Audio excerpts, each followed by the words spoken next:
Sure. And we're live. Hello, everyone. There's no one here yet, but you know. Yes, there Oh, is. I just thought, hello, Nick. How are you? Happy Hump Day Hello. to you. Well, Indeed. and not that they need an introduction, but will my lovely co-hosts introduce themselves? Sure. Hello, everyone. I'm Desiree, known as the Coffee Life here in the community. You can find me on YouTube. Hello, Esther. You can find me on YouTube at Coffee Reading Writing. I post weekly videos on the writing journey, as well as creative living and mental health. I also am on KoFi, and you can find me there at Desiree M. Ortega.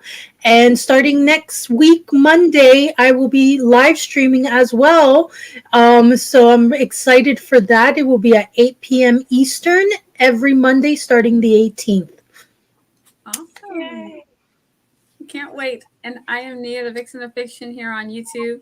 I also have Instagram where you can find me and follow me, and you get occasional Loki shenanigan videos. I am also on Ko-fi. If you'd like to help me out, I would appreciate it.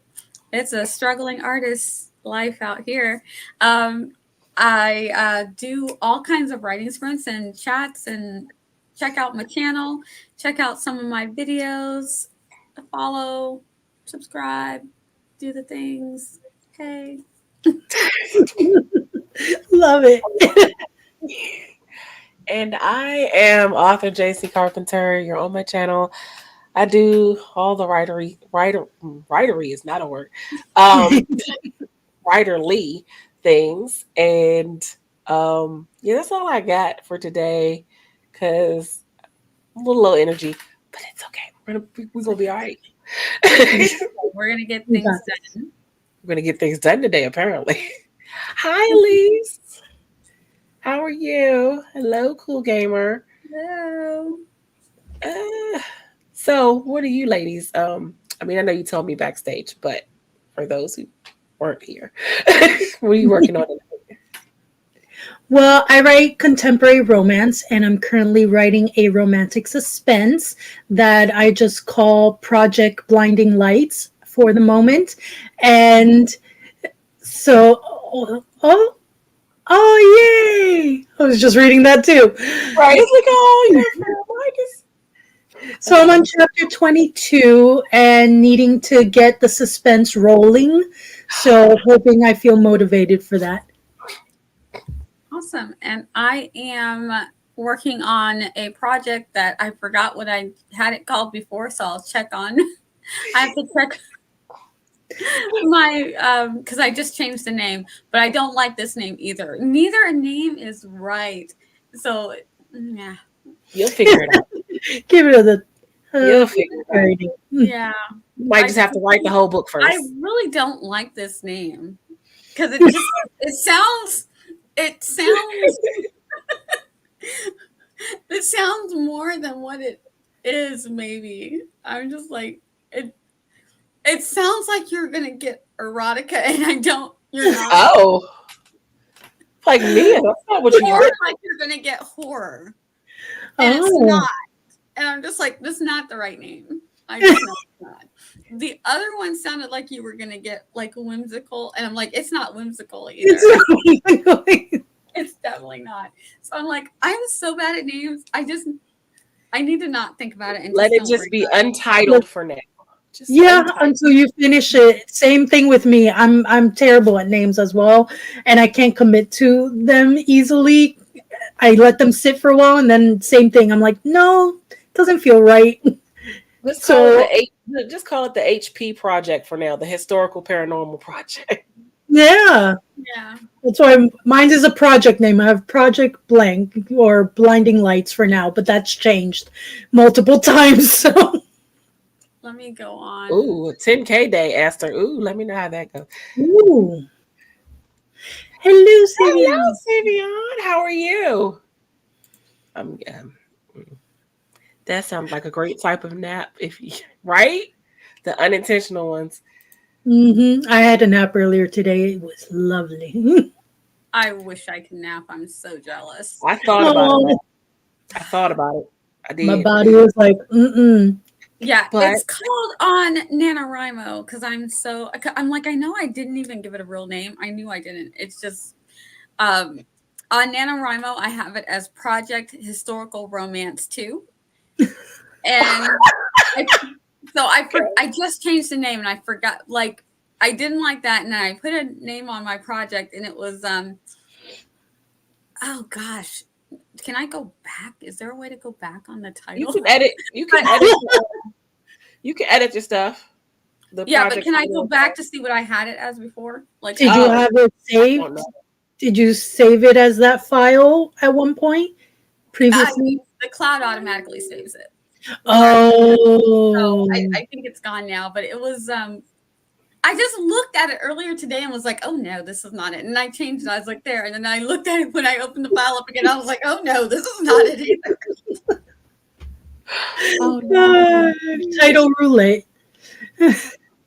Well, if everyone's ready, I'm gonna... whimsical parts to it that are very romantic and very sweet. But then there is some like blood and gore, I guess. But it's vampires. Okay, so it's vampires, right?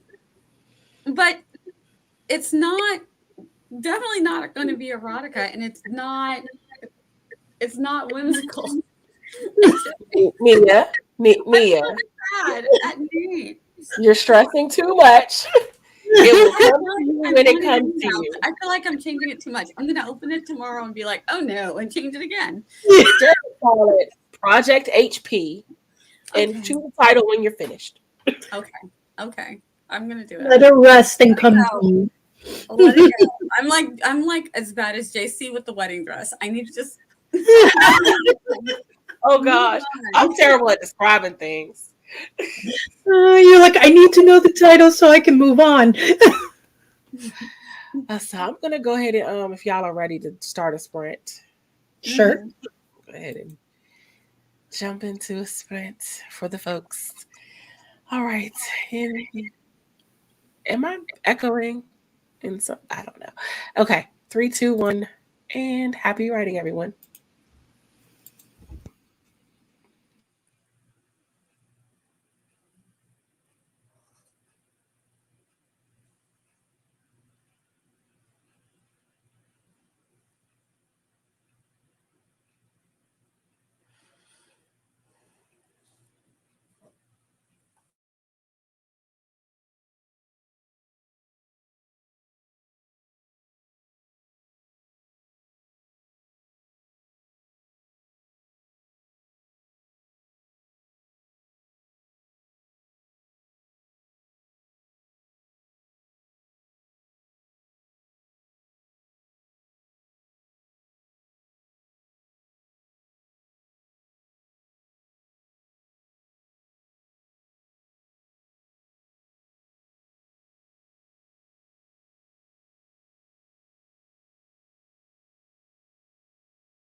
Ooh.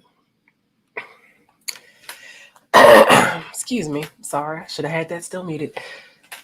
How did you do?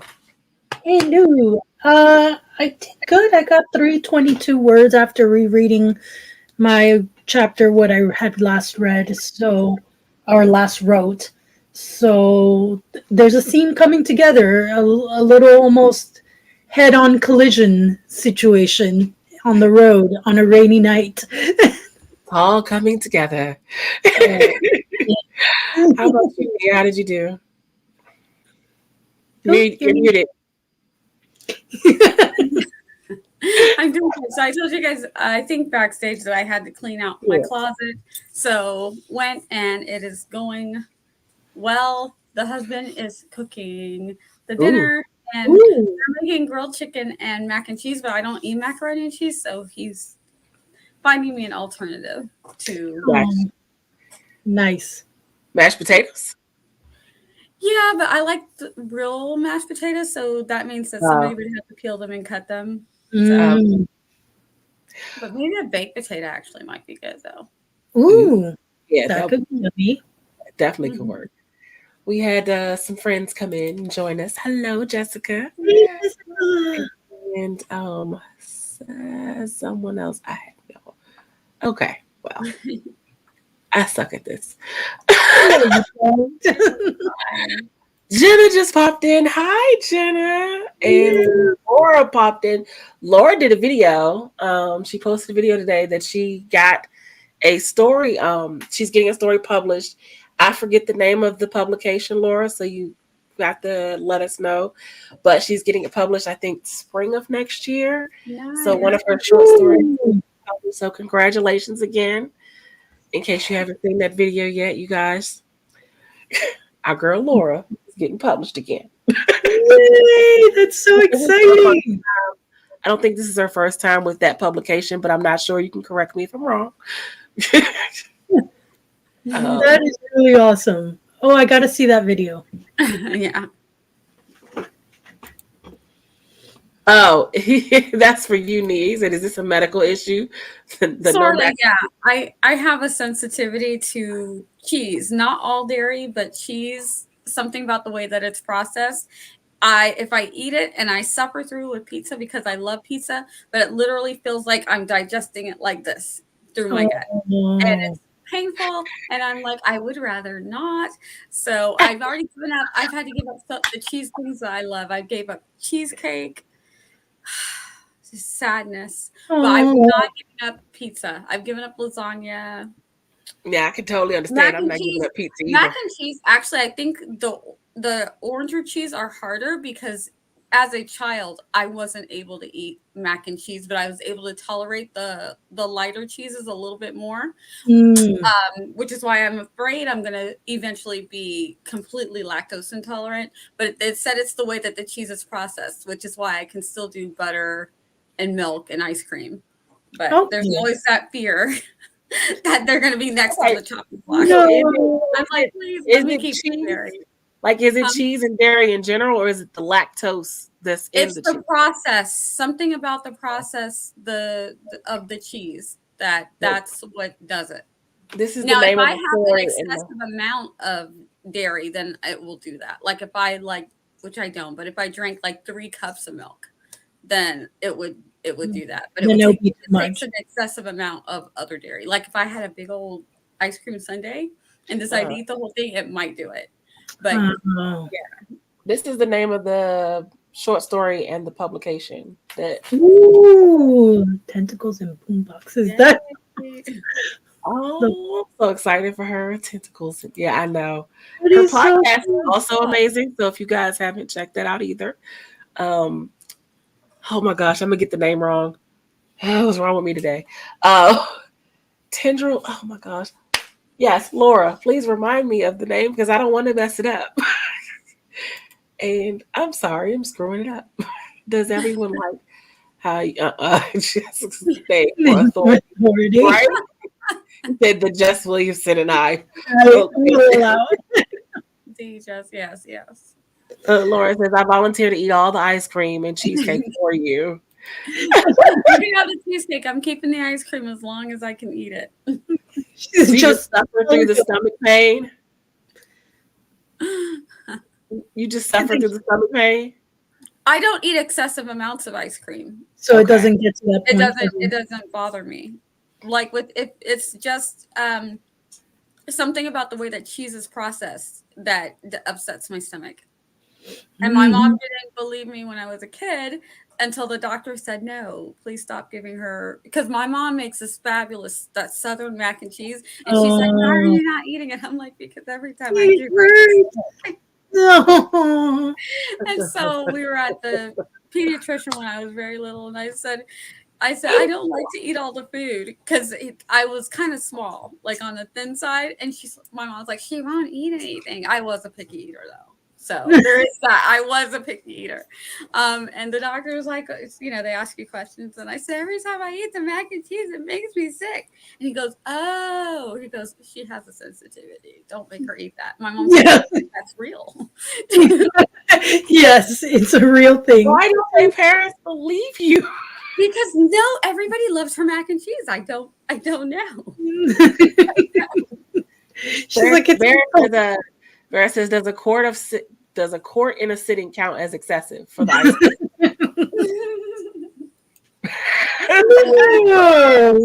I mean, he didn't say a pint. He said a quart. Like, wait. Like a pint is the little itty bitty thing. That might be all right. No, the quart. Quart is,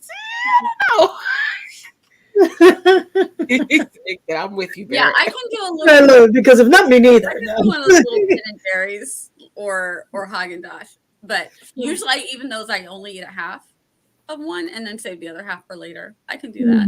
Mm-hmm. So my question for the sprint was, what is going to be one way you reward yourself once you hit your Camp Nano goal? And I'll let y'all marinate on the question real quick while I go through. Esther said, I'm not a big on rewards, so no idea. Victoria says, I feel like being able to start drafting already will be reward enough for me. I feel like I've been plotting this book forever and I just want to be writing already. I feel that. It is a reward, but maybe I'll buy ice cream. It never hurts. No. Food is always an excellent motivator. Lauren said, Starbucks, of course. Of course.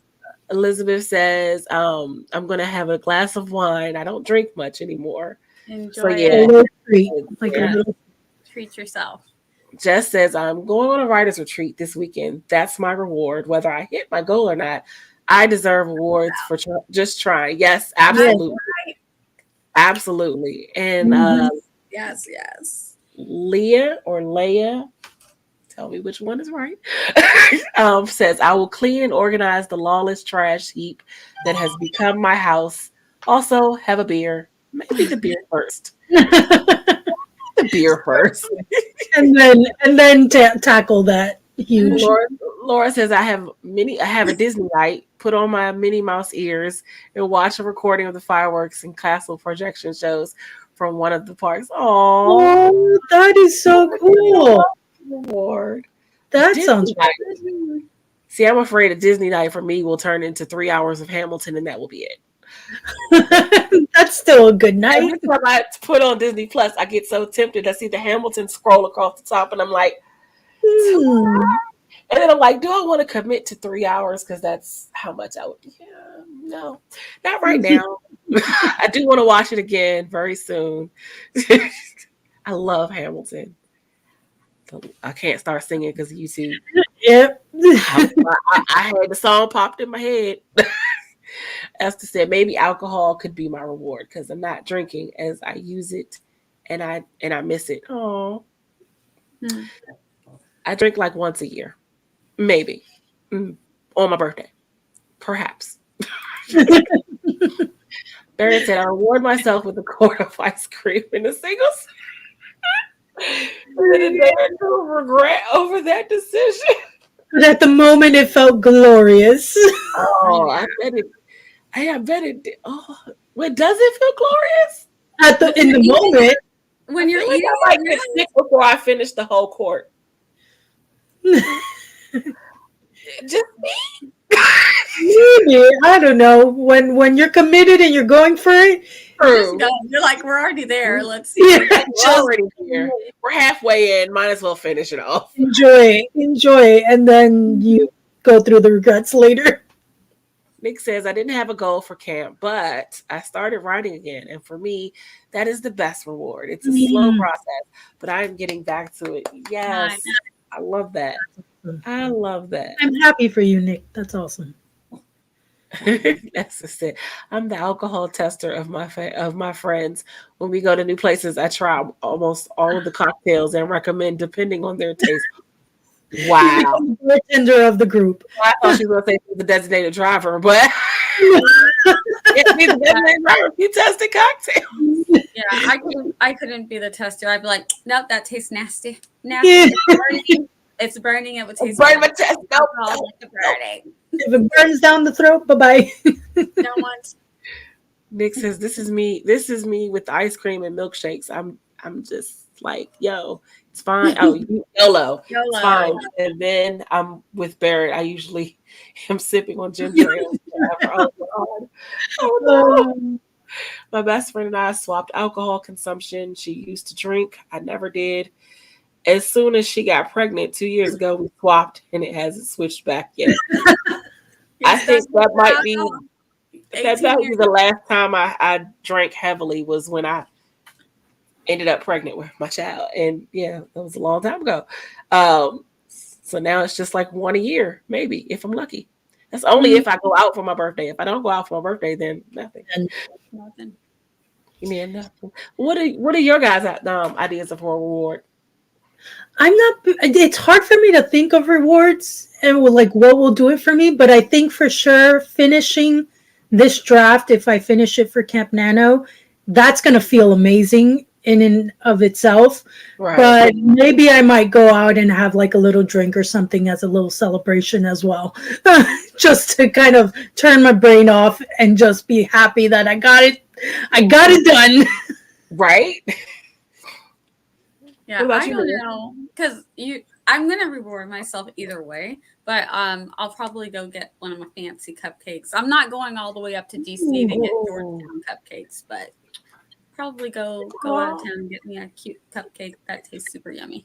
That reminds me of a place I used to go to that's like 30 minutes away. I haven't visited that in years. So now you're giving me an idea. I'm like, ooh, maybe I can go get it. You just gave me one too. I'm like, oh, you should be able to get Georgetown cupcakes all the time. I don't go to. First of all, I don't like going to DC, but we love going. We haven't been since. I'll put it this way: I don't mind going. I don't mind going into DC as long as I am not the one driving. I'll ride with anybody. Fair. But I don't like to drive in DC. It's like a red light every minute. And it's like all these one-way streets. And I'm like, I get lost every single time I go to DC. I can have the GPS telling me where to go and I still end up lost. Never again. No, we usually just park and go wherever we're going to be at. And we just walk around and then we meet up. Then we walk around some more. Yeah, but I don't drive around DC. We just walk it. Most everything that we want to see. I still don't drink a lot. But if I have a taco in one hand, there better be a margarita in the other. Is that what you're supposed to have with tacos? Margarita? Usually it's like Mexican margarita and tacos. Power! Get to be just hard 2 days. I love it.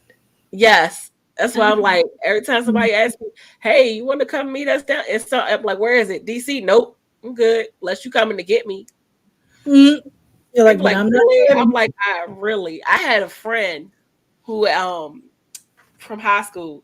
I've been to every apartment she's ever lived in, except for the one she lived in DC. I was like, when she moved to DC, I said, yeah, I'll see you when you move back to Maryland. She said, are you serious? Absolutely dead serious. And like she did not see me until she moved back to Maryland. Oh my God. I mean, we saw each other. We met up, but I did not go to her apartment. It was the one apartment I never went to. I was like, I don't play with that. And then one time I got the daggone camera ticket in DC when it was a yellow light. It was not red. Mm-hmm. Whoa. I didn't have to pay because I went and fought it, and no one showed up to refute my statement. Okay. So you were good. The multiple shots of whiskey kid. Animals. Oh my gosh. I remember those days. Champagne cupcake. Cupcakes. Mm. Yes. All right. Passion fruit margarita. Hi, Morgan. And okay, I think that is the end. Oh, one more. I don't do whiskey, not bourbon. I used to drink vodka. That used to be my drink of choice. Oh, I'm a whiskey girl. I don't do brown. I can't do brown liquor. Mm. But, No. You said you what? Oh, no. That was a brain fart. My brain went, eh. No. I don't do any of them. It ruins the drinks that I do like. I was like, oh, this pina colada would be really good if it didn't burn while I'm drinking it. Yeah, you're like, just make it a virgin. Because it is yummy. It is very yummy, and I love me a yummy drink. Vodka, tequila, rum. I heard tequila is dangerous. No, I've never drank. I've never even tested it. But I've heard the same thing, that once that's your drink of choice, there's a lot of memories with it. And not so good. Yeah, the one thing about not being the drinker is you're always invited to everything because you're the designated driver all the time. I've seen people get towed up with some tequila. It's interesting being the sober one in those scenarios. It really is. I'm always like, oh my gosh, I don't think you want to do that. Or nothing is as funny as they think it is. If you were probably that they think funny anyway. Yeah. Yeah. Okay. So I promise productivity today. We will hop into another sprint. All right, everyone. Collision to right. You have a what? it's wait. Oh. Almost okay. On collision. I have questions when we come back. I have questions. I'm gonna be in the other room and I'm gonna try to come back before I hear the timer stop. Okay. Last time I was like, oh, it's done. Run back. Well, we'll do a beep beep. Beep, beep, beep, beep. Happy writing, everyone.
Okay.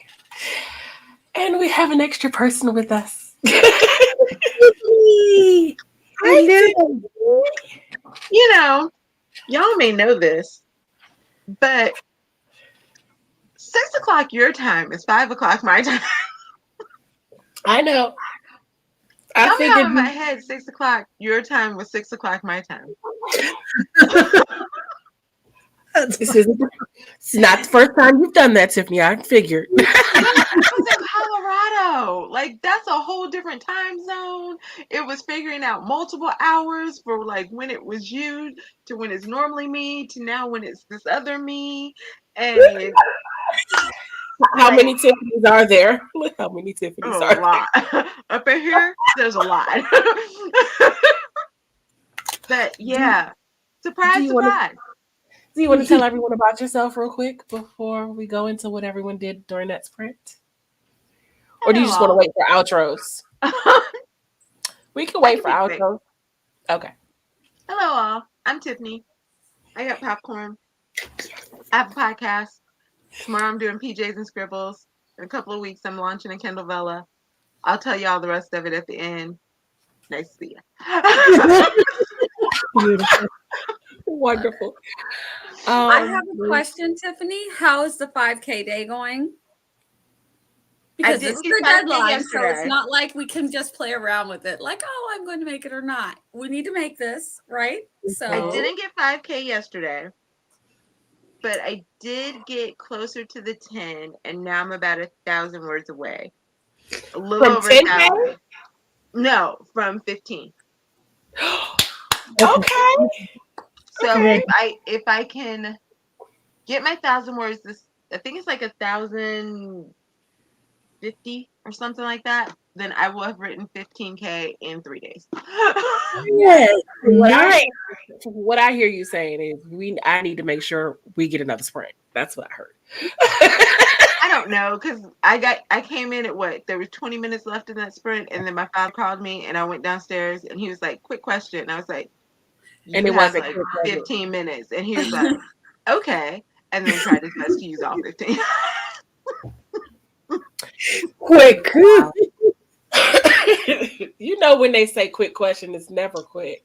Mm. No. They be like, can it wait? Just a little bit.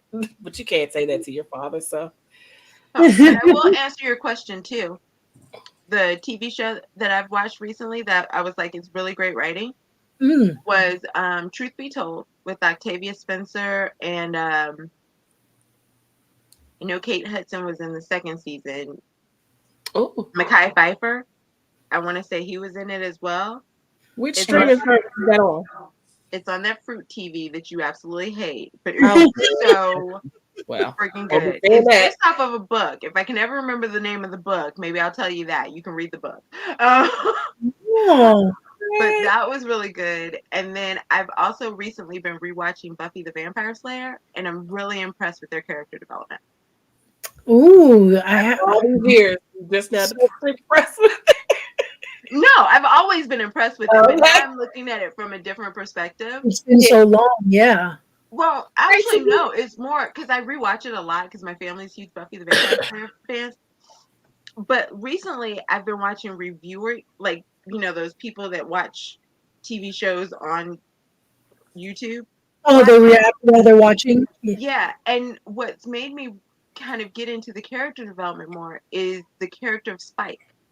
Because because it's very interesting to watch these reactors from season 2 when he first shows up, like through into like season 5 when they had the whole arc of him being, like kind of in love with Buffy, but you're not sure, into like season 6 and then 7, and to the point where like when they first started talking about him and Buffy, everybody's like, no, what is wrong with you? No, Angel, no, what? And then to hear these reactors be like, but it's fine. And just to watch that character arc. He had one hell of an arc. It's like very interesting. And so it's made me reevaluate other people's character arcs, like Xander. Because there's a I think he probably grew the most out of any character in the whole show. Not Willow? No, I don't think so. I don't think You know Willow. what it makes me want to do? I remember Willow in the very beginning, and she was Weepy Willow, and she was not Weepy Willow at the end. No, she was like Like, full on touchy Willow. There was something in her already from the beginning that she was I think trying. because there was a strength to Willow even in the beginning. Yes. Like even if you watch the first I don't know. episode. I didn't see it. Well, Maybe think about it. Maybe I rewatched See, it here's what recently, it's that's made me why. want to do. It actually makes me want to go through and do a reaction to Buffy, but from a character perspective. Mm. Ooh. Are we doing Like a new video segment on the channel tip? series. I don't know, like a video series or something. I like it. Where it's from a character perspective of the different characters, like pulling different scenes to show different growth and how they kind of work through it, or different episodes that I think the writing is just like absolutely amazing or something like that. I like it. I haven't figured out how to do it or what I want to do with it yet, but that's what it makes me want to do. I'm a fan of the idea. What? I like it. Morgan. Oh, Morgan. It's also on, I believe it's on Netflix somewhere. And if it's not there, it's probably on Hulu. So But I wonder if Prime and it's on Hulu. But I'm wondering if someone who never got into it from the beginning, if they'll be able to appreciate it now for what it is. I recently did Buffy. I didn't finish it, but I was like, when I was watching it, I was like, I can see why people, and this was literally last year, because, Panini and stuff, I had some time. And I was like, I can see why people like this. I didn't finish it, though, because then all things got busy again. And I wish I had started it earlier in the Panini. I would have been able to binge. It was a lot of seasons. Yeah. So, They went on for a bit of time. but I can appreciate it. A lot. Some of it, it's kind of hard. Things get old, and you're just like, Yeah, they're cheesy sometimes. Yeah. But yeah, there I are some jokes like that don't rewatching quite Charmed. play as well as they did when they first came out, or that you kind of give a side eye to. But as character development and just as writing in general, yeah, I'm considering. I know Victoria answered the question. She said, "Onward." Every seemingly unimportant line of dialogue meant something, and I loved it so much. That's a movie, right? Onward is the. I think it's a Disney isn't movie? it? Or no, like a Pixar. Animated. I know it's like Pixar, animated, something like that. because I meant to watch it. I just forgot. As I said, it takes me a few watches to catch lines of writing the movies and series. I do catch how storylines unfold on the first watch, but word wise takes me some time. She also said, I also watch a lot of East Asian media. For Western media, I would say Buffy the Vampire Slayer, Lucifer, and Supernatural. I don't watch a lot of Western media, so There we go. And Lauren, I completely forgot. One Tree Hill was a really good show. It was really That's good. on my list to binge. Oh my god, it's so good. It's so good. Well, but I It wanted lost to me watch by it. the end of it, but in the beginning of it, I was a fan. Is it From beginning to end, One Tree Hill is good. That's the one with Sophia Bush in it, right? Yes, Yeah. I love her. That's my favorite Okay. character. I wanted to watch it, but I was waiting because they're doing that podcast They're where doing the yeah, they're doing actors it well. are like recapping each episode, and so I wanted to wait and like watch the episodes, then listen to the podcast. And I keep Whoa. forgetting or needing the time to really set that up. Okay. Morgan's Bookshelves, also welcome. I don't think I've seen you here before, so welcome. For me, it's Lilo and Stitch. Okay, confession. I've only seen Lilo and Stitch, the series, not the movie. Not the original movie? I've actually never seen it. Cute. And I don't like the TV show, so it didn't make me want to watch the movie. But my daughter loved Lilo and Stitch. I did not. It's cute. My kids Wasn't love a fan. Lilo and Stitch. Jenna says sometimes the writing is good. I forget that it was written. The Before trilogy is like that for me. I've never heard I've never heard of the Before trilogy. Tell us where to find you. What network But was I that? really want to know what it's before. Definitely. And Time's reading also welcome. I don't think I've seen you here before either. Breaking Bad. I've heard so many good things about that show, and I keep meaning to watch it, and I never saw it either. But I I heard tried to watch one episode and it just Also, wasn't my thing. Jessica, yes. I did First that too. season- Sleepy Hollow, yeah. Sleepy Hollow. Yeah, I First like season. the I first actually two only seasons. watched the first season. I kind of fell off in the third season. I liked the first two seasons. I did not like what they did to Abby towards the end of season 2, but I only loved saw the the first first season. season was perfect. So yes, I agree. I was so excited. Oh, yeah. And I know those Leah movies. says Schitt's Creek. Can I say shits on here? I've heard good things. It's a name, YouTube. A name. Yeah. Yes, YouTube. Don't ding me. The Watchmen TV show, the movie was good, but the show was great. I didn't The show actually. was great. I watched the show, and I'm not going to say it was bad. It was good, but I was confused most of the whole time. That And I so- can That's the see one that. that's on Yeah. HBO, right? But my best friend said that he said you're confused because you haven't followed the comics. If you haven't followed the comics, you're going to be confused. And I didn't. And then He you was- get to the end of it. What I did like is I think at the end, because my husband didn't know anything about the comics either. But once he got to the end, he's like the last couple of episodes, he was like, "Oh, this." all Yeah, makes sense."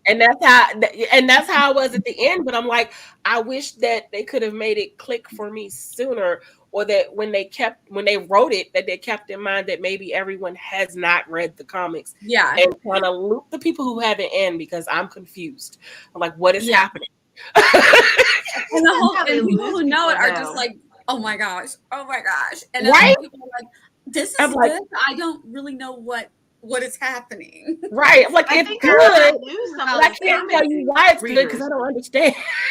Yeah, What's the going on? acting was really good, and the way that they Well, Regina kind of updated the kills everything. storylines were good. But I don't think that the underlying what was actually going on, I don't think you could understand that really unless you had an Saw idea. that, Desiree. Huh? I saw No, that. it's for Nick. Yeah, that's why I thought you was I talking. wanted to see No, Insta. but he's a dork for console. I was like, no. Yo, the No, Great that's why I Gatsby. haven't said mine yet, because I'm like, y'all got some good ones, and mine's gonna be super Yeah, I haven't said. Well, okay, so I'll say mine. I am not a fan of The Great Gatsby either. I have the a movie few. I'm or not the book. either. It makes And me so mad. It makes me angry. Tiffany talking about Buffy makes me want to go rewatch Charmed. I rewatch Charmed all the time. I love that. Charmed show. is amazing. That was a really good. Pretty Charmed Little Liars. I know some people have love-hate thing with Pretty Little Liars. I've never read the books, so I can't talk about how they match up to the books. But the show was written wonderfully. I loved it. Sex in the City, I thought was really great writing. I know some people will say it doesn't age well. I disagree. Whatever. Sex in the City was better than the book, in my opinion. Was better than I the never read book. the book, so I wouldn't know. Hmm. But my 40 current show is This Is Us. Yeah, I've said it. Oh. This Is Us is such good writing. Like I can't even gush about the show enough. How good! I was like, oh my gosh, this is how television needs to be written all the time. This is like excellent writing, and the way they weave the stories together, and they do flashbacks, but it's not confusing, and it is so well written. I'm so sad that show has ended. But that's they didn't want the show to go on much longer than it should.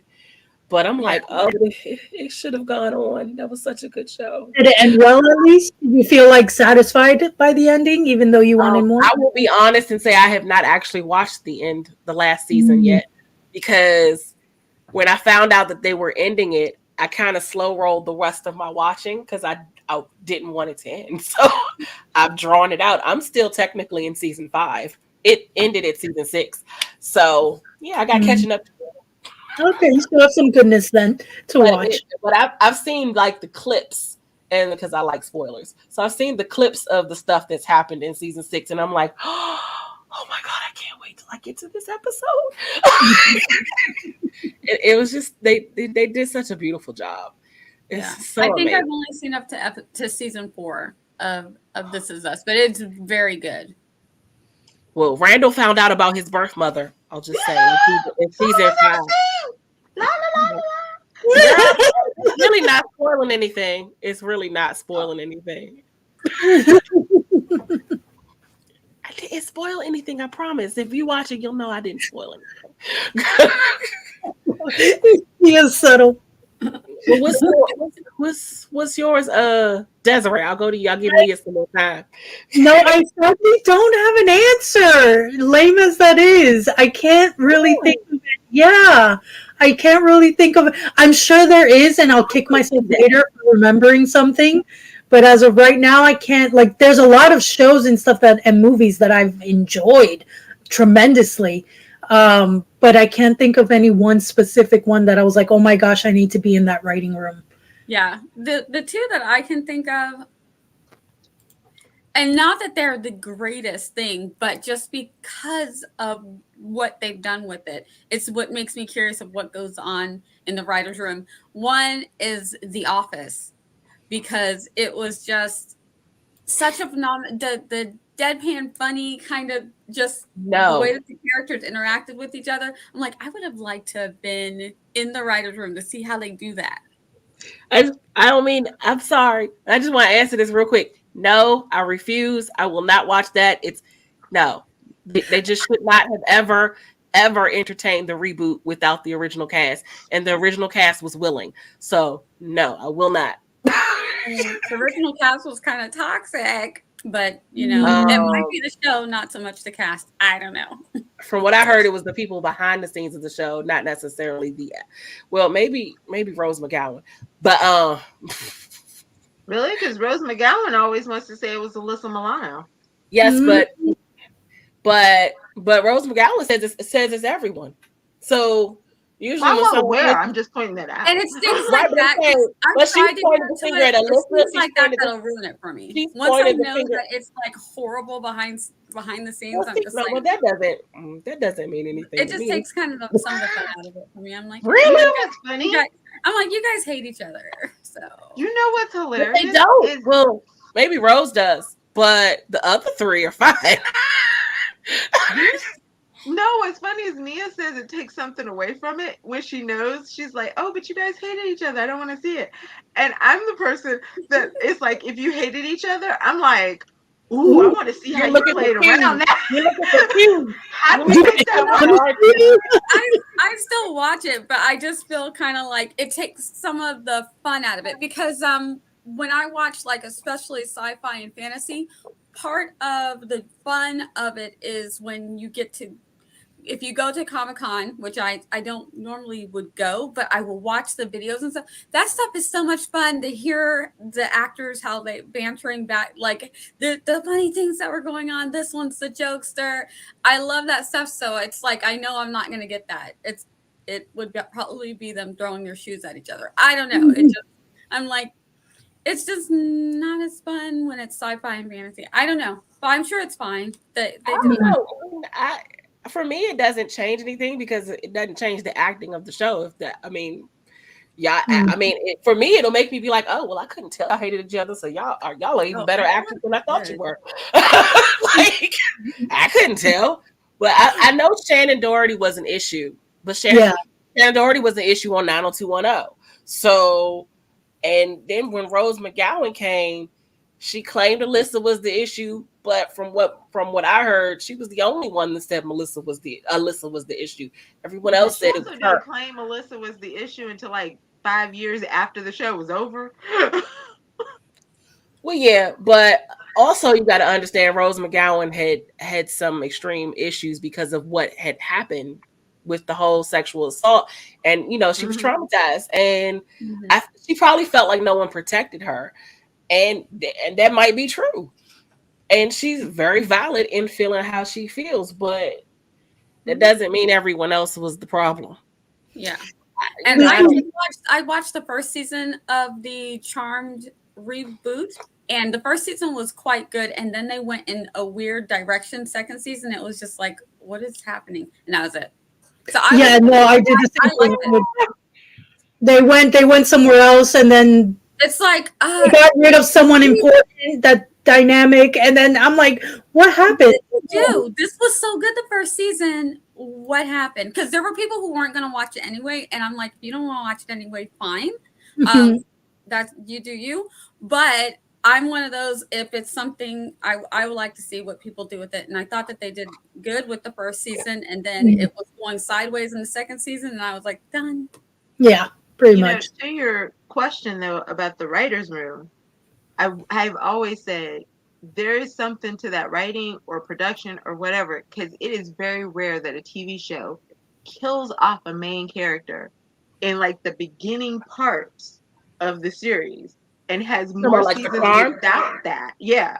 And has more series or more seasons without that main character than they had with that main character. They didn't kill Prue off until was it season 4? They didn't kill off until season 3.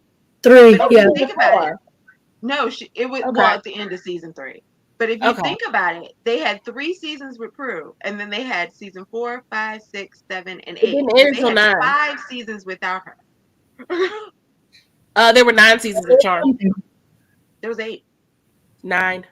8. There was a 9. Cool. The last rerun I watched said season 9 episode. I was in the beginning of that season. I don't know if it might have been a short. Season. Maybe it was a short season, but I feel like they got a season 9. I mean, see, I was obsessed with Roswell, but it was cheesy, so I recognized that it was Roswell. The remake or the original? No, the original. There you go. The original. Don't get me started on the remake. Yes. Yeah. And you killed everything that made it wonderful. Yeah. And one of the things that's very unfortunate is that a lot of these reboots, they get this great idea. They're like, hey, let's bring this thing back and we're going to make it diverse. And then they don't do a good job with it. And you have people on the other side are like, it's terrible. You shouldn't have added that diversity. And it's like, no, okay, Tiff, you're right. Maybe it's the writing. That's why when they come back with something that's a diverse cast, I will give it a chance and I will say what I like about it, but I'm not going to right off the bat just bash it because there are people who are just bashing it. They were bashing it before they watched it. They were bashing Iris West the second she got cast as the Black Iris West. So they were, and then I feel like sometimes we feed into that because we start hearing all the negativity and we're like, yeah, it's terrible. I'm like, but did you watch it? Mm-hmm. Yeah, with Roswell, I watched it and then tell me that. And I was like, that's why I watched Charm too. Yeah, I watched it and then I was like, why? Because I wanted to give it a chance. I didn't like Roswell either, so I'm. The whole contention is don't get me started. Yeah, Has anyone watched True Blood? Yes, I saw True Blood forever ago. Even though I love Vampy. Look, Tiffany, you were the one I wanted to have seen it. I love Vampy. You talked about the relationship between Buffy and Spike. It made me think of the relationship Sookie and the bad vampire that ended up his arc changed towards the end. I love that. Something North was it? Edward. Edward North? No, something North. Twilight. Oh my god! You have to look it up because it's gonna drive me crazy too. I mean, not that there are vampires named Edward. I'm not. Eric. Eric North. Eric North.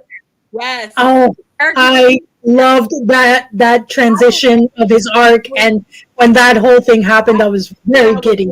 Liking them together, and then I was like, oh, okay, well. They changed him a little, and now he's grown, and he's not such an ass. I became a huge fan. Because I didn't think it would happen either, that I would go on that side of the ship, but then they did good on I'm going to go back and watch True Blood. I just haven't yet. We recommend it. I know everybody I've ever talked to has recommended it. And I think my problem is because I can't decide if I want to watch it or if I want to read it. See, I just learned something because I didn't know there were books.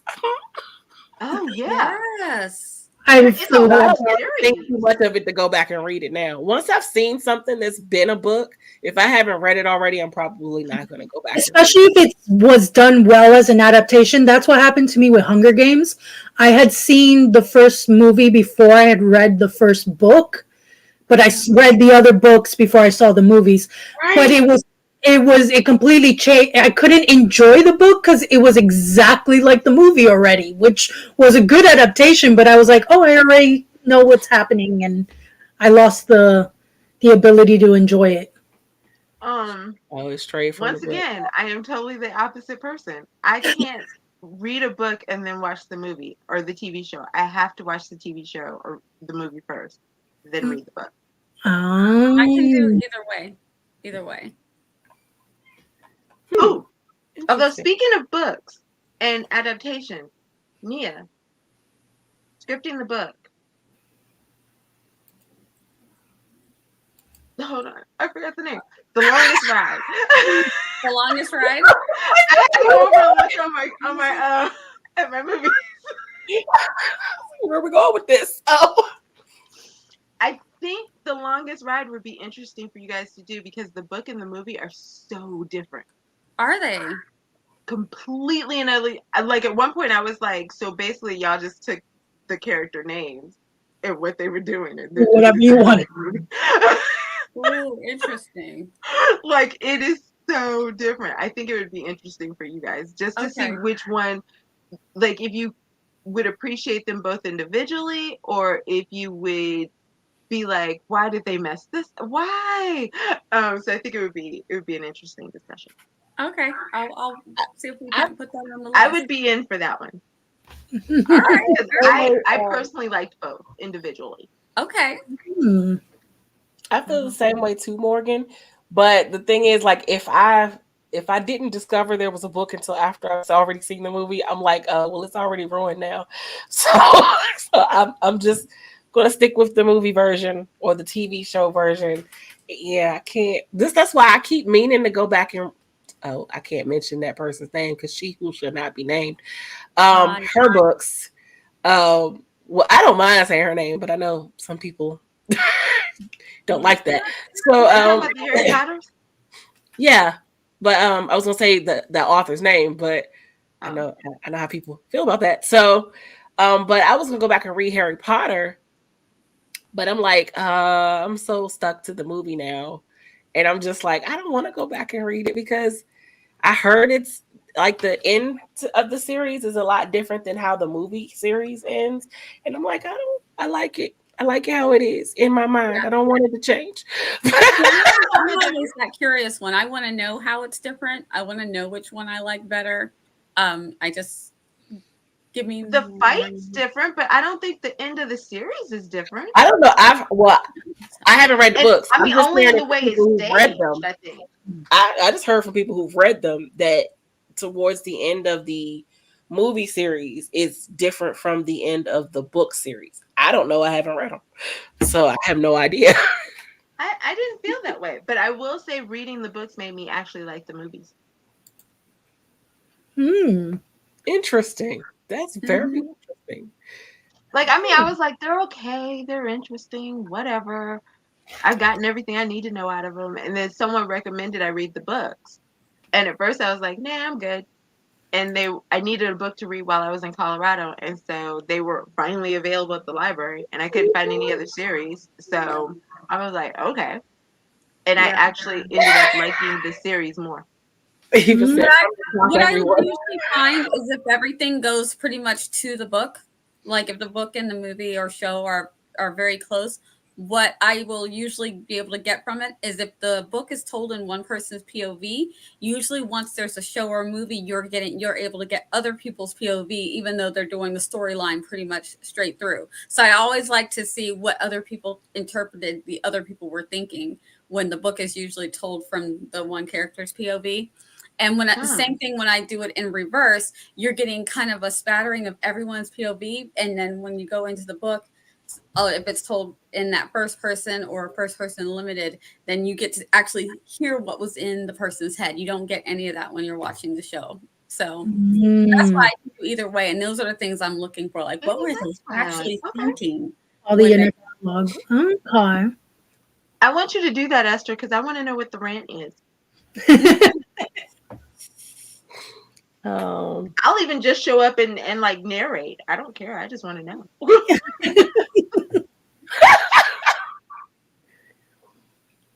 Do it. We're going to get another sprint because Tiffany has work to do. Yes. You do. Down the popcorn. This. Put the popcorn stick to down. my characters. Do I? Is that a good thing? Actually, I'm not sick of my characters. I'm sick of my story because I can't figure out how to write one scene. Oh. Ooh, do you want to discuss with us? Do you need to talk it out? I mean, I can. Okay, so my problem is, so my main character, I'm at this point where she's at this scene where she's got to yell at her mentor guy because she thinks that he is from her perspective, she's yelling at him, telling him that he's the one that's pushing her and the guy that she's obsessed with apart, and he's doing all this stuff and he's manipulating it and everything. Plus she's just found out that her mother was like bad, and so she feels like he's, doing all this other stuff and like trying to manipulate her into a certain way. And so somehow in the scene I have to have them argue. I have to have her confront the fact that she doesn't want to be like her mother, even though right now she is taking away the guy that she's obsessed with will, so that kind of makes her like her mother, and then somehow get them into a moment where they almost kiss. Oh. Because that's where I'm stuck. Well, there's a lot to happen here. So she's unpacking she's got built up emotions about finding out about her mom, who's apparently not great. Her mom is like really bad. She tried to kind of destroy their whole magical world. And this is the one that mom that withheld her magic from her, right? Mm-hmm. Well, that's the grandmother. So just found out why the grandmother withheld her magic. Which part of it was like Esther's like, wait, really back? Okay. My main character, her grandmother had bound her magic. Let's see, I'm gonna call them different names. Okay, A is the main character. Okay. The grandmother, we'll call her Graham, bound her magic so that she wouldn't go down the same dark path that her mother went down. Her mother is B? Yeah, her mother is B. Let's call her Mother B. Okay. Mother B. That sounds bad. It might fit though. So I was like, okay, we'll call her Mother C. We'll call her Mother C. I don't think that's better. That doesn't work. I was about to say, no, but I don't think that's good either. Mother B is We'll call her ma'am. We'll call her ma'am. Hold on. Ma'am. We'll call her Pam. There you go. Okay. So her mom, Pam, as far as she knew up until this moment, her mom just kind of left. Like when she was a kid. Like one day she was there, one day she disappeared. And she was just gone. And she never really knew why. And so now that she's broken the magic because of her emotional connection to this guy, that she is bound to her. Question. I want to make sure before we go on. The guy that she's bound to is the guy she's getting in an argument with, but not the guy that she's No. The guy that she's bound to, let's call him Don't L. Let's call him Lee. Lee. Okay, Lee. Okay. That's the guy. That's the arranged marriage guy. Let me stop. She's bound Lee to her. Okay. Oh, she did it. Yes. She didn't know that was what she was doing at the time. She just the grandmother did it or the mom did it? No, the girl that A didn't know. A did it. Because isn't she accidentally using magic? Yeah. That was Okay. when she I was remember using it. where we're at. And then her mentor guy, we'll call him Guy. Right. He showed up, and then he's the one who told A that she was misusing the magic and that she had bound Lee to her and she needed to break it. And she was like, no, he's with me now. Why would I do that? He loves me. He wants to be with me. And so at the beginning of this short story, Lee's actual soulmate showed up to have her palm read. And when she read her palm, she still saw the soulmate with Lee, which threw her into a whole tizzy. because it's supposed to be her. Okay, Right. so we'll call her OG because she's the original girl. It's supposed to be her. Right. So she's the OG. Okay. So then Guy found her crying and all messed up. And he was like, it's because you need to let him go. And she's like, no, I won't. I can't. And so she leaves She's and wrong. he goes to her grandmother and he tells her, you have to tell her the truth. And so the grandmother, when she comes back home after Lee, she goes to Lee to prove that they're connected, but Lee's like at work and he's like kind of annoyed that she came to his job. And he's like, I can't talk to you right now. I gotta go. Okay, bye. And then just takes off. And so she's kind of annoyed with him. She goes home. Her grandmother's there. She thinks it's something massively serious because her grandmother's like, I need you to sit down. She's like, what happened? She's like, it's about your mother. She's like, oh no, what? And so then she tells her the whole history of how the mother went bad and why the mother left, which was because the mother tried to destroy the whole magical community. And then when they stopped her, she got upset and she tried to kill the grandmother. And so they had to bind her from being able to touch A or come anywhere near A. And that's why the mom left. So she's mad at the grandmother, she's mad at everybody, and she goes to Guy to yell at him because she thinks he's the one that's causing all of these issues because she didn't have any problems with her grandmother or with anybody else before he showed up. But this is the first time you find out that she's kind of attracted to him. And so that's why they have to have the moment where they almost kiss, which then forces her to go back to Lee and do all kinds of unbind. So Guy, I feel like Guy needs to find a way to tell her in this argument that she's wrong, but that he cares about her. That's why he's going to be straight with her. And he needs to be sympathetic about because she's going to tell him that she found out about her grandma and her mom.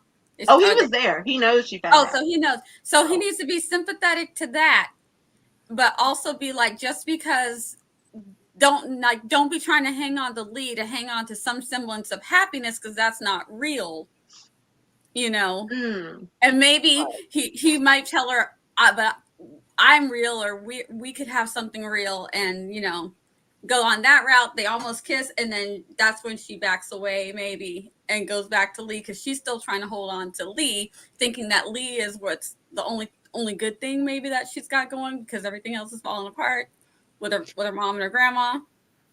But Guy is trying to tell her, I understand what you're going through, but what you're doing to Lee is wrong. But I'm here. I'm the one who's here for you, kind of thing. Maybe that might work. I don't know. Maybe there could be a little face holding. Yeah. A little there's face holding. I definitely know there's a holding. I don't know if it's face, but there's definitely a holding. Okay, so you're at the and part. maybe something in the binding that the magic that she did is making her feel like she can't lose that tie with Lee, because if she loses that tie with Lee, that's it is. That's So going to you're fall writing apart. the part where she's getting ready to find out, or has she just found out? No, I already wrote the part where she found. Literally, I've written everything around it. I wrote the part where she found out. Confrontation. I wrote the part where Lee and Graham talked, and like Graham admitted that she actually knows what A's future is, but it's still like dodgy. She could go either way. And then I wrote the part where she goes back to Lee, and she does all kinds of bad things. And to answer Esther's question, no, the love triangle is not like the mom. The problem is that the mother actually stole A's spot. The way their magic works is that it's a controlling thing. And so A's mom basically took away his will, like his free will, and made him a minion so that he can only do what she tells him to do. And so that's where the similarity comes, because every time she pushes Lee, A pushes Lee to do something, it's reminiscent of what her mother did to her father. So maybe Guy is trying to help her understand this, and they, as they're arguing it out, he's trying to get her to understand and trying to break through with her, and then they have the almost kiss. But he should, because you're wanting the readers to want Guy, right, with her, not Lee. Yeah. So you want to make it so that Guy is still, he still has whatever this authority is that he has. Does he have some? It sounds like he has some level of, as a mentor. Yeah. So you want to keep that. So you want to keep that strong, but you also want to make him sympathetic. Like, I am here for you. I'm the one who, I care about you. I understand that you're going through these things, and have him kind of really let it show that how much he cares about her. And but her tie with Lee, maybe she's feeling it really strong, but because she's done this tied herself to Lee, that's what pulls her away. And then she goes to Lee, but then she does more bad things. Does she know how to unbind herself? I mean, so shouldn't the grandmother tell her how to remove the bond? Or because she has to remove the bond, doesn't she? That's a good question. I had not thought of that. Mostly I hadn't thought of that because the story ends with them going, with A and Lee going to dinner and running into the OG, his actual soulmate.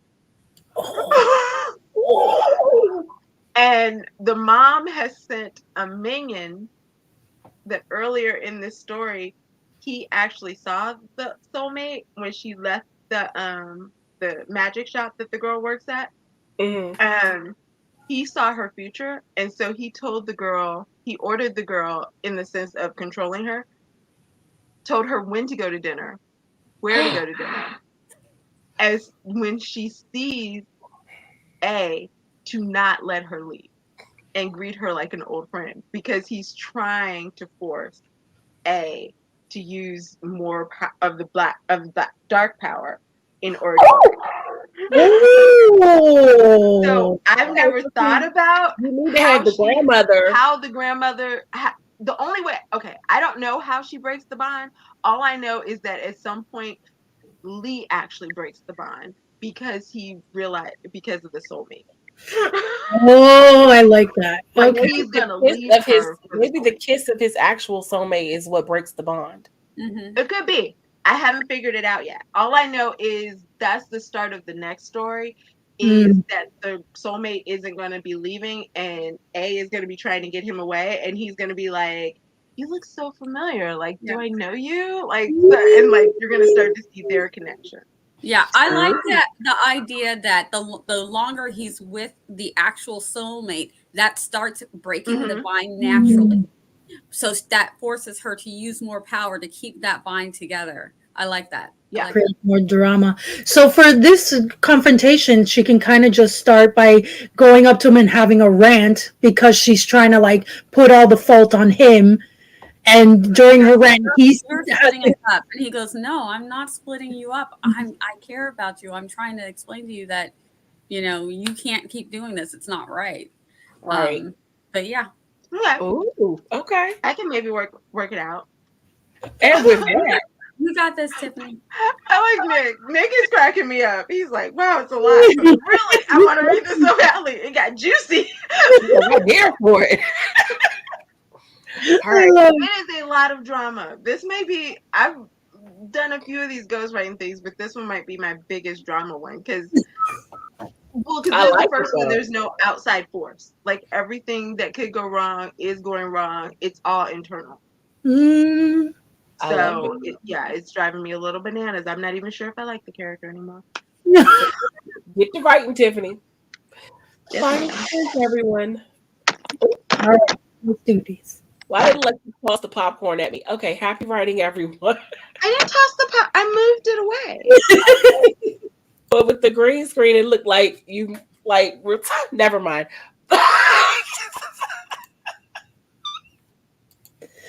Oh, she's gone.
And that was our final sprint, I think. Yeah, pretty sure. um, how did you guys do? Nia, you're still muted.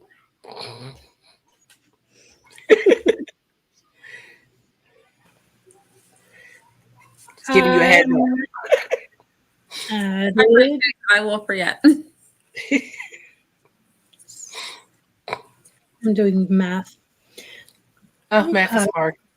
I added another 250 words to the scene, so Nice. I had to think about some things first, but it's coming together. I forgot to ask you about your collision because when we came back from the last sprint, Tiffany was here and we were saying hello. So I forgot. Collision, you say? There's a certain character that has been terrorizing my main character for certain reasons that they feel are valid, and we don't know we don't know that it's a specific person. There might be suspicions that it's this person, but she was driving down the road back home in the rain, and pretty much this truck decided to play chicken with her on the same side of the road. And so there was a lot of panicking and needing to try to maneuver away from that. And at the last second, right before they were about to, he moves out of the way and she skids off the road, hitting the side of the mountain, and so we're here now. Not the side of a mountain, though. Like, yeah, but she's a little banged up, but she's okay. You have to be that drastic. It's a mountain town. It's a mountain. Guardrail at the side of a mountain. One of those small 2-lane roads.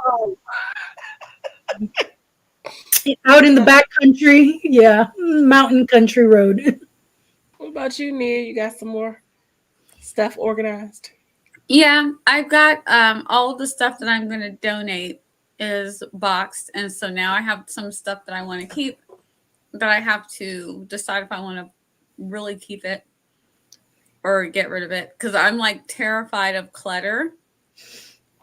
Like, my family has a tendency to keep everything, and it makes me paranoid that I'm going to turn into this person. So I tell myself if I keep up the habit of things have got to go, things have got to go. I've brought too many things in. Now things have to go. That won't happen to me because I don't want to be that person that has like 6 storage units for my stuff that I don't want to get rid of because I could be that person very easily. So it's got to go. It's got to go before I even let myself get there.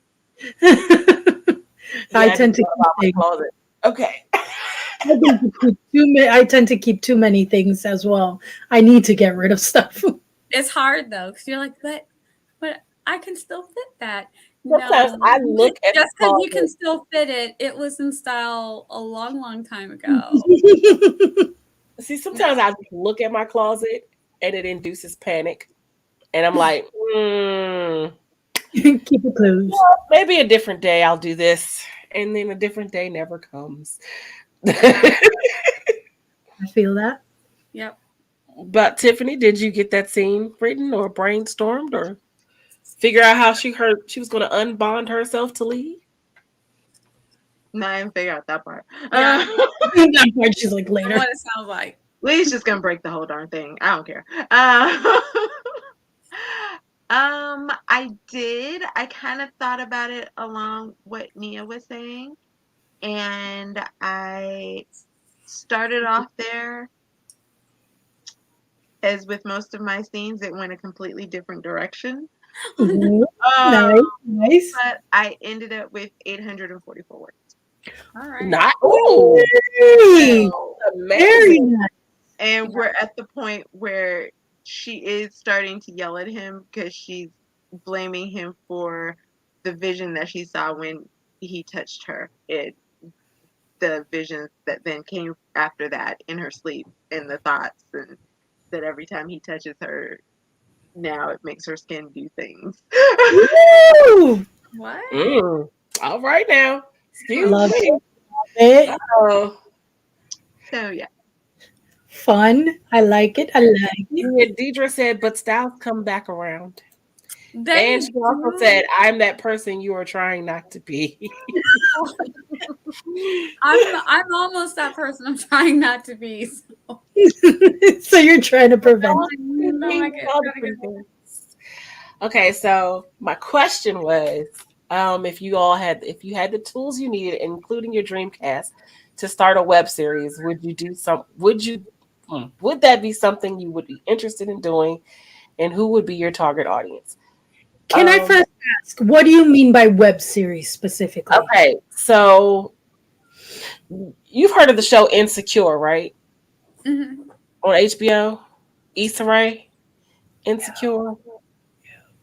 Oh, okay. That show started off as a web series. When she started off, the web series was called Awkward Black Girl. And then it got picked up and turned into the show Insecure. But that's how it started, was the web series. And she would have her friends as her castmates. She would write up the scripts. It's like you're writing a little like little skits on YouTube. Okay. Yeah. So I mean, I guess it doesn't have to be on YouTube, but that's why I Yeah, remember her being anywhere on on the web. YouTube. Mhm. I mean, I had entertained the thought at one time because for me, I've always wanted to get into television writing, but of course, I'm old, so I don't know how they'll be accepting television writers in my age. Like, you ain't have no experience in television writing, whatever. So I've always entertained the thought of starting some type of web series and then maybe trying to see if someone would pick it up later down the road. It would already have an established audience and that kind of thing. So, I've thought about it. I don't have the tools for the Dreamcast, but I've thought about it. If you did, you would. I was going to do one. Who would be your target audience? It would be more in line with like the audience of Sex and the City and Insecure, kind of, because I already have the show in my head. I already have the title. Nice. That's the show that when me and Kate did the Shonda Rhimes thing, and I said I had an idea for a TV pilot. That's the show I'm talking about, and so I'm going to write the TV pilot. I don't know whatever is going to happen with it, but Never know. it's a kind of a Sex and the City meets Insecure type of thing. But people that look like me. Yeah, that is awesome. Do it. You never know. What about you, Nia? Yeah, I would do it. That's kind of how I don't have the characters to do my thing, so I make my own characters. And yeah, that's. She has a web series planned. I've seen it. She's seen it. Oh, my OG YouTube people have seen it because it was okay. If I had people to act that out and I had the set and stuff like that, yeah, I totally would have done it because it plays out like that. So yeah. What about you, Tiff? I would. Mine would be a supernatural bar. A supernatural bar? Mm-hmm. Ooh, I like that already. I don't even need to hear anything else. Like, here's the thing. It wouldn't be set in modern time. It would be historical.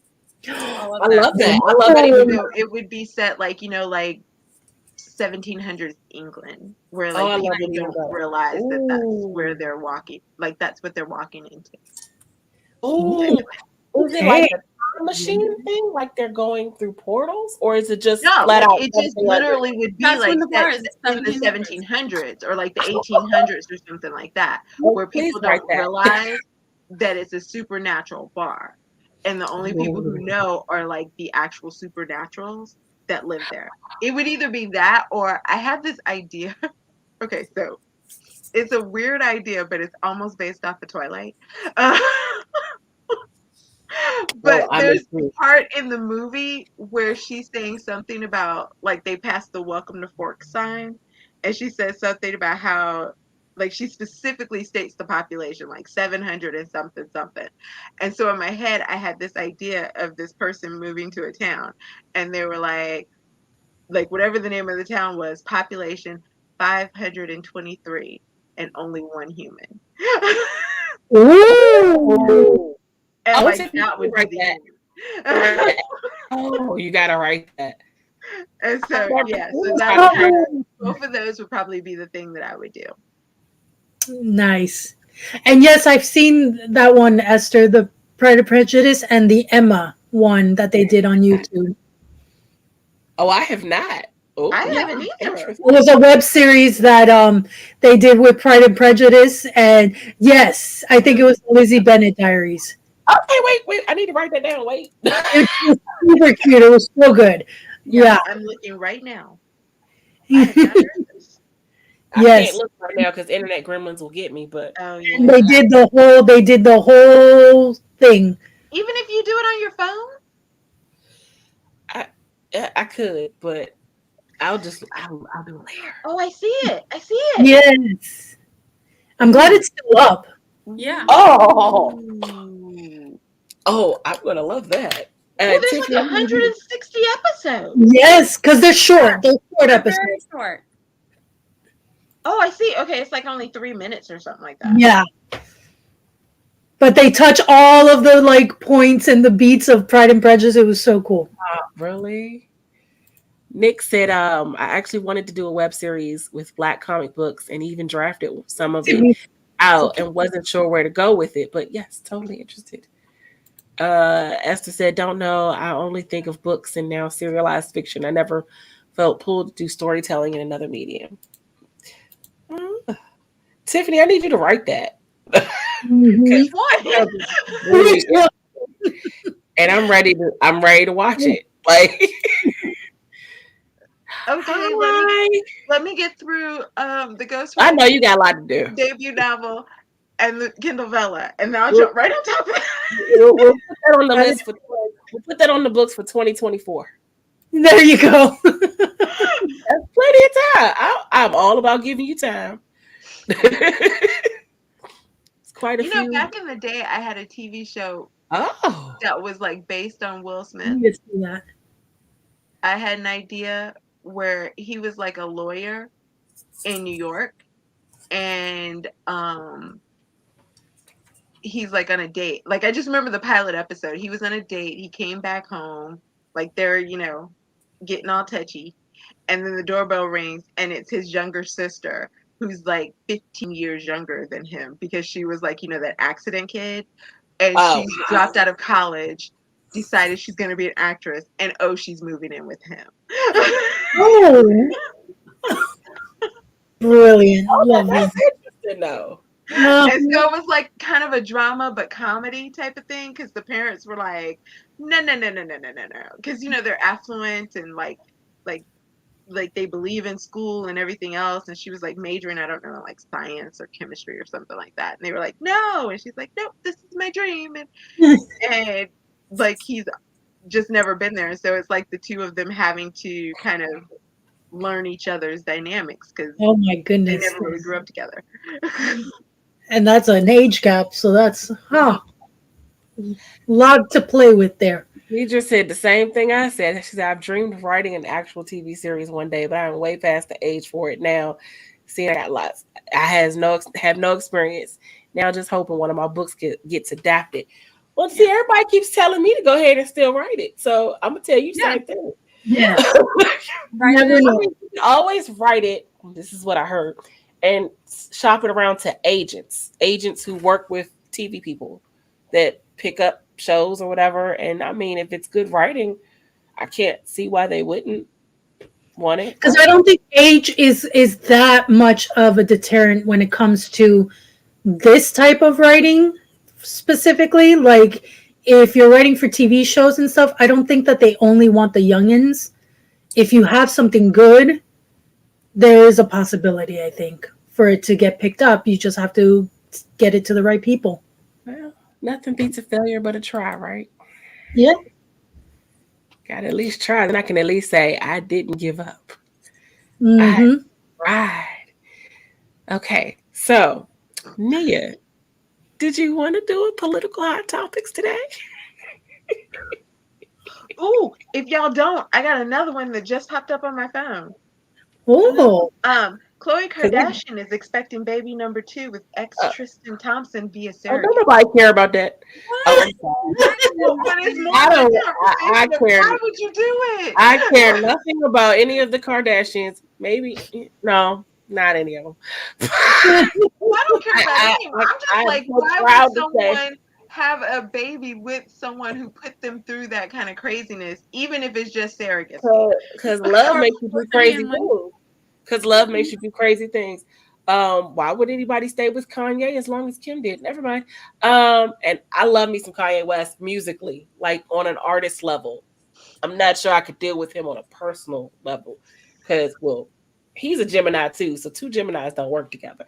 But that's neither here nor there. But I'm so proud to say that I have not ever watched a single episode of Keeping Up with the Kardashians, not one, ever. And I'm proud to say that. I have more so by accident, and also because my cousin and I we got into a very hard fight. No, they do not. This is why. No, they do not. What they did was they ended Keeping with the Kardashians and then turned around and started some new whatever on Hulu as an original whatever. I don't know what they're doing on there. I don't watch the Kardashians. I refuse. They're not getting any of my coin. I don't got enough to give. So, but yeah, they get enough money from everybody else. My cousin and I got into a fight because she believes that the Kardashians happened. Like, if you see the episode on Thursday, they just finished taping it on Wednesday. Oh, wow. No. Yeah, they said people said that all that stuff that we see or that people see. I haven't seen it, but they said it actually that's really happening. And someone said that they might be one of the most unscripted reality shows. I mean, there's a little bit of script there, but they was like they're really not that scripted.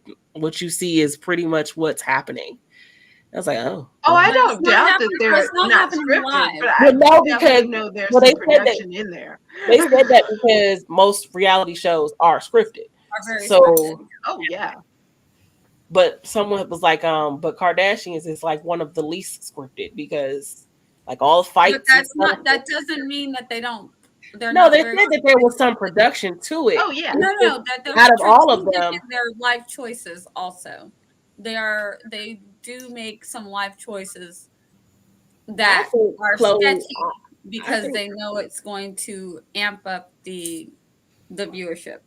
Khloe used to be the one I actually liked just because she was the one that was least like them. But now she's kind of pretty much morphed into one of them now. So I'm just like, they are a brand. Yeah, I mean, their mom is smart. All I can say is very smart. Oh, yeah. Hella smart because take a sex tape and make it a whole entire empire, then you know. Built that brand up from scratch. I don't know about scratch, but something was scratched. Something was scratched. I will probably tell you, you know, he's quick to tell people. Something was scratched. I'm sorry. I did used to sometimes watch The Bachelorette. I did too. For too long, I watched The Bachelor and Bachelorette from back when it first started. I didn't watch that far back. I was like, if you stop watching it as a reality show and watch it for what it is, as a comedy, it's way better. It's funny, but it's a dramedy. It's a dramedy. That's even less reason to watch it because none of it is funny. It's like it's like that sad funny. It's the sadness. It's that sad funny. Like, God. One of the reality shows I used to watch that I'm kind of a little ashamed that I used to watch it, but Bad Girls Club. I only watched like a season or two, but I watched that because I was just like, really? Y'all don't see any problem with y'all behavior? Like, really? Nothing about this says it's wrong to you. Nothing. Okay. Not as long as it's making the money, no. Exactly. All money ain't good money. Does Dancing with the Stars count as reality? Yeah, Yeah, I don't I watch would it. think so. I watched it for years with my mother. We would watch it every Like Monday. Flavor of Love. No, God. First of all, I can't look at Flavor Flav for an entire hour or however long that show lasts. Sorry, I that can't look sounded. at him through a whole song. You did Avatar me. I'm sorry, man. She said I can't look through the whole song. I do like Big Brother. I never saw I it. do like Yeah, I Big never Brother. saw that one. Hold up, really? I No. never saw it. They're like in season 20 something. I don't even know how many. It's I 20 know. I never watched it. I celebrity think Big that Brother I now. remember the very first season, and I was like, "This is crazy," and I just stopped watching it.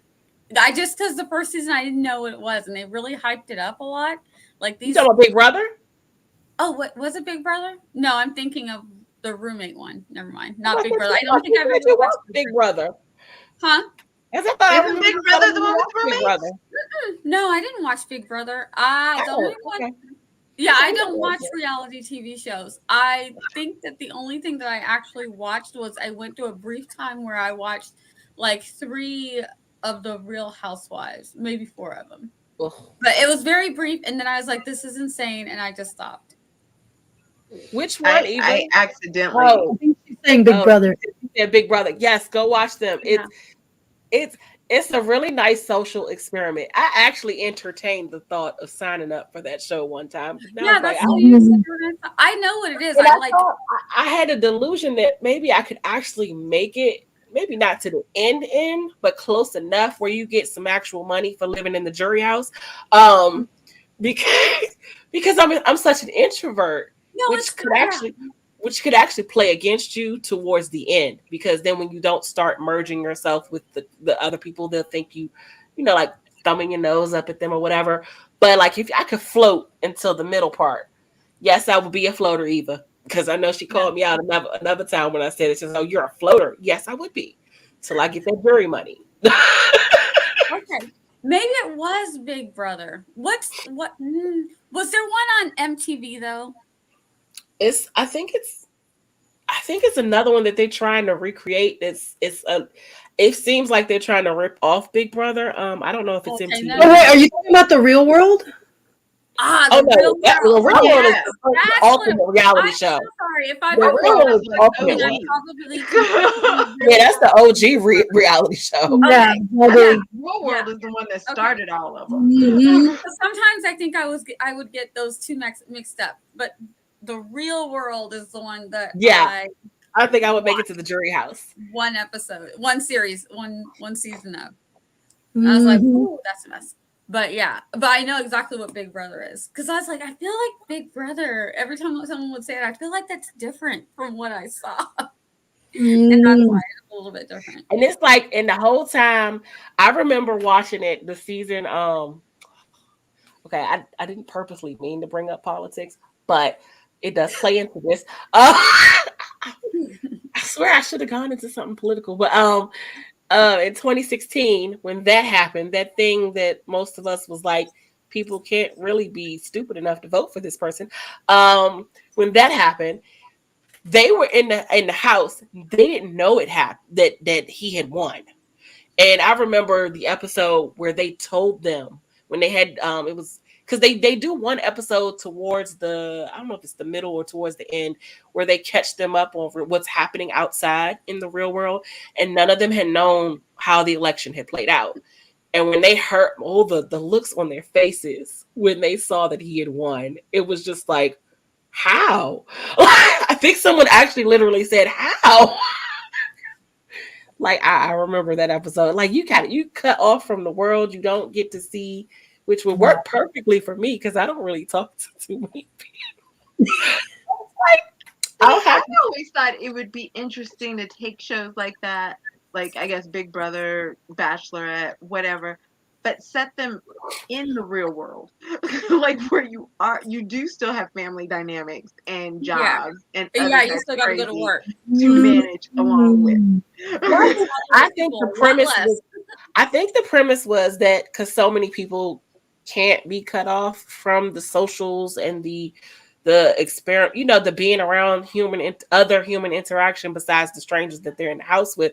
There were some people that left because they just couldn't take being away from their family. And then there were sometimes there were young mothers who had like recently had children, and they were doing this because the money that you could win would set them up for a good life, but they couldn't be without their child that long, which I totally understand. I feel like if they actually did that, Tiffany, you would get to know who people really are real quick. And that's a benefit, because usually that's the issue with so many of these things, is that you don't get to see the real side of who people are because they're still in this bubble. Mm-hmm. But yeah, put them in the real world, and yeah, you'll learn real quick about people's characters. What's funny is, for all the matchmaking that Bachelor and Bachelorette try to do, Big Brother is really where you should go, because so many marriages have come out of that show, and they're still married. And they're still married. A lot of them are still married. I mean, you live in a house with somebody for, what is it, an entire summer? 24/7? Like, you get to know the real person. There's like, it's interesting. But some of them are still married, and I didn't think they would be. So, hey, maybe Big Brother is the real man. That's what I watched. What? Married at First Sight. Oh yes, I've seen a few seasons of that. I have. I've seen a couple of episodes of that. I watched the whole season of Love Is Blind. I think because it was just all there, so you could just watch. Oh, I did that. Oh yeah. Like, it was all right. Yeah, I was fascinated by Married at First Sight just because they did throw them into reality a little bit more, and they had to figure stuff out. And I was very intrigued to see how that would work out between two strangers. As an intro already. Yeah, and Eva was really selling Big Brother. I'm like, You should go watch. And then they got they have the regular show that comes on CBS, like when they air it. But then they have the Big Brother After Dark, which is, I forget what network or wherever it streams at. But you get to see the round the clock cameras that run all over the house. Oh my God. Oh, that's interesting. Really? Really? Interesting. Oh, what's the other one that's on Netflix? I think I watched that one. It was like a competition, but like for catfishing, maybe. Is it The Circle? It was like in a house, and is it and The they Circle? were only. Yes, that one. I accidentally watched that too. Oh, I never saw accidentally. Did you say accidentally? Okay, so I have this tendency sometimes. Honestly, I was trying to make sure that's what you said. Yeah, I have this tendency sometimes to accidentally turn on things, and it's happened like 3-4 times on Netflix or Hulu or HBO Max or any of them. And the title makes me think it's a movie, because I legit thought I was watching a movie. But then I'm like, invested. And you get sucked in. I'm like, what's happening? This isn't a movie. What is this? And generally, I don't realize it's not a movie until after I've watched the first episode, and I realize it when it starts to go off. Wow. Because it's normally like I turn it on, I'm like, oh, this sounds like something good to fall asleep on. And then I'm invested, and I'm like, what happened? And now you're awake. Watching 5 episodes at once. Oh, what's that? Wait, I said, do y'all like sci-fi shows? Have y'all ever heard of the show called Orphan Black? It's finished up now, but it's still on the Sci-Fi Network, I think. But the Orphan Black show with I can't pronounce that chick's last name. Tatiana. It's like something Taslami. And she plays every single like there's all these characters, but they're clones. And she plays all of them. The whole secret. Ooh. I mean, if you haven't seen it by now, it went off the air like so many years ago. I'm not really giving away anything. You missed the second part. You just gave away the whole secret that shows up in episode 4. But you don't know how. You don't know how the clones came about. You don't know how the show started, how she found out she was a clone. I didn't say any of that. It's like the whole secret that came around in episode 4. Let me tell you what. That's another show that has some really good writing, and it's. I mean, Yes, it she did. plays every single character. There's like 8 of them, and she plays every one, and she plays them distinctly. You would never like you. If you wasn't seeing that it was the same person, you would think it's a different actress because she just plays them each so well. I'm like, oh, man, that's It took me I don't know. till like season 2 to decide I liked it. I don't know if that's just good writing or if that's just hella good acting, but maybe it's both. But it's just such a good show. No, it's good. Yeah. It's such a good. Yeah, Desiree, you need to watch it. Clearly, yes. List. I seriously do. I never time to watch all I these. still haven't finished it though. I think I have the last season yet to watch. Yeah, I haven't finished it either. The ending. Oh yeah, you got to go finish that. Well, because here's the thing, it takes me so long to go back and get into it that I'm like, okay, well now I got to start from the beginning all over.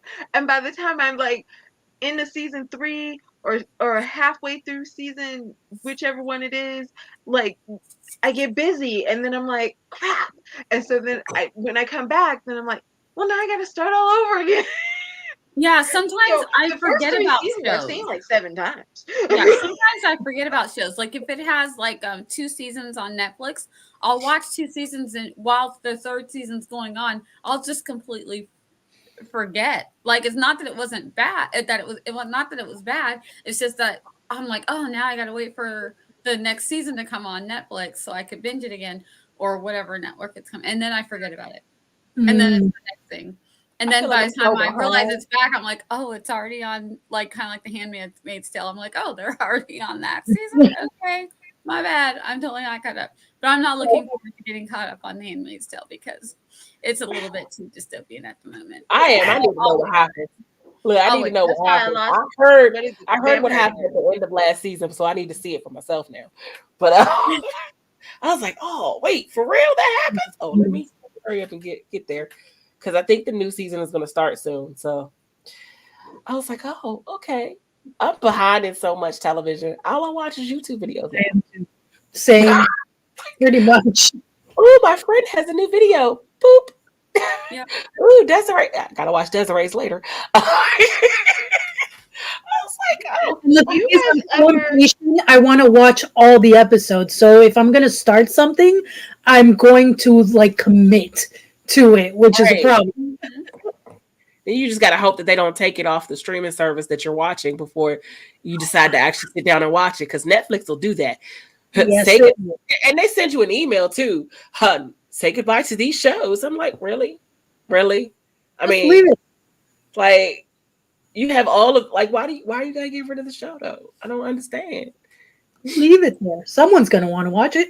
But I think some of the shows it's because the original network that put them out wants them back. Like a lot of the CBS shows have gone out of Netflix because now it's on Paramount because they have their own streaming thing. So, and NBC is starting to do the same thing with Peacock. They're pulling their shows from Hulu and Netflix or wherever else they're on and putting them only on Peacock, which sucks because I don't need a new streaming service. They just keep adding up. They keep creating new ones. I'm like, we can't have them all. For all of these, but I need my Chicago series. Well, I was watching a video and Law and Order. It was a YouTube video, and they were talking about like, what do they call them? Like the cutters, the cable cutters or whatever, like the people who cut their cable strings or something like that. I can't remember what they call them, but anyway, they were talking about people who've like gotten rid of cable and everything, but they were saying how like no one can afford all the different streaming services, and they were like between Hulu and this and this and this, and they were like, wow. And so the guy goes, like one of the other guy goes, well, eventually I think they're gonna have to come up with some type of bundle where you could just get the ones that you want and pay for those. And the guy goes, they did. It was called cable, and nobody wants it anymore. And it's so crazy because now, if you think about it, if you add up all of what it costs for the streaming services, you might as well go ahead and pay. Exactly. Because before there was only like one or two main ones. So it wasn't that big of a deal to just have those and not have your cable. But now, forget it. Every one of them, they just get greedy and they're like, "Oh, well, this network's going to make $25. Well, we want to make $25 or $30 a month." And then they're like, another network will be like, "Well, hey, we can get and buy." It's like, no, so can we stop? We can't keep adding up more, people. Yes, Deidre, I'm like 9 episodes behind in the last season. I finished all of Chicago Fire. I finished all of Chicago PD. I got to finish Chicago Med, and then I'm done with Chicago. And then I got to finish Law and Order Organized Crime because I finished SVU. Okay. I used to watch SVU, but I gotta when you finish get Blue like Blood. 20 seasons, I just can't. Yeah, the only one of those. Oh God, but Law and Order is so worth it. Well, a Law and Order Organized Crime is new. That's with Stabler, and SVU is SVU. I don't think they ever gonna go off. And I love it. I'm here for it because I SVU is great. It never gets old to me. Oh, bye, Jenna. We'll miss you tomorrow. See ya. Oh, We'll see you Friday or Saturday. Sunday. Yeah, so we're getting ready to go, Jess. We are getting ready to go. I feel like that's what she says. Time for us to wrap it up. Okay, so I guess it's time to say goodbye since, Jess has told us we are still here. No more TV talk. Okay. Oh yeah, outro. That's a thing. We're gonna start with Tiffany. We're gonna start with Miss Tiffany because last come. Okay. I love her. The dramatic pause. I love her so much.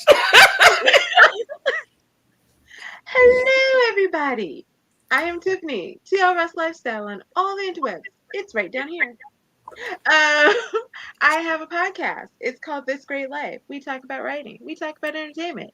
We talk about all things lifestyle. So it's great. Let's see. I do PJs and Scribbles, also known as S'mores and Scribbles. Tomorrow we'll be hanging out, doing that writing thing. Hopefully I'll be done with this story so I can work on something else. That'd be great. And let's see. What else? Barrett should be on tomorrow as well, hopefully. I don't know. He hasn't told me. Fingers crossed. I have a bunch of writing. Well, not a bunch, but some. A lot. Up on my KoFi page. You can go hang out, read it, enjoy it. Let me know what you think. I also have a book club on there now, so you can join. Get all the extra behind the scene details. And then I have a story coming out on July 26th on Kindle Bella. So check me out. And this Sunday, I will be talking Scrivener on Arthur Tuber's Writers Conference. Still want to say convention.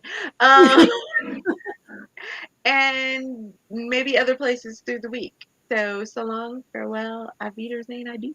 I love it. You found a way. And I'm Nia the Vixen of Fiction. You can find me here on YouTube. I will be probably on tomorrow. I'm going to try and see if I can do some s'mores so that someone can get their bingo board completely filled out. That has been asked. So we will see if I can get that done.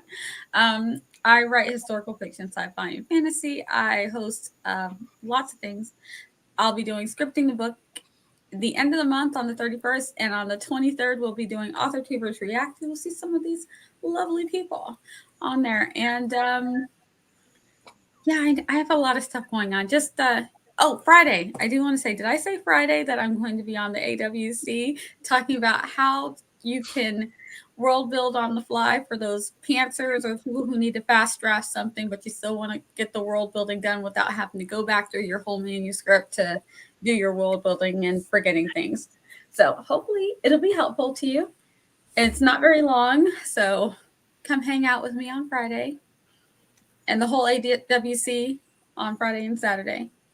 Mm-hmm. And Sunday. And Sunday, yes. Okay, yes, that's it. Yes, Sunday as well. And I'm Desiree, known as the Coffee Life here in the community. You can find my YouTube channel at Coffee Reading Writing. I post weekly videos on Wednesdays about my journey with writing, creative living, and mental health.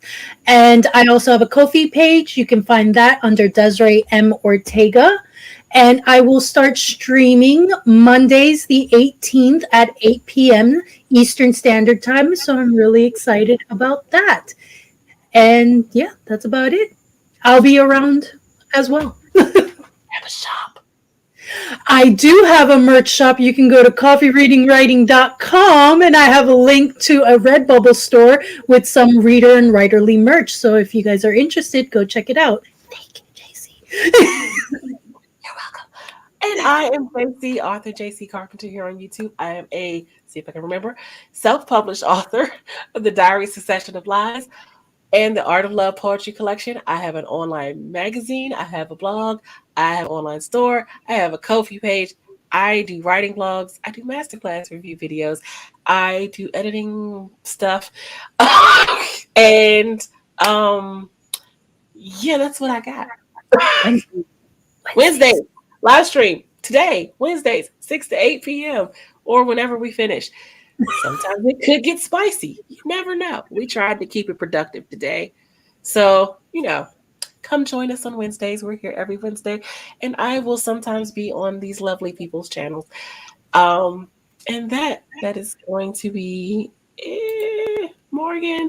That's going to be it for us. And I hope everyone has a great night and broadcast. Yay, bye.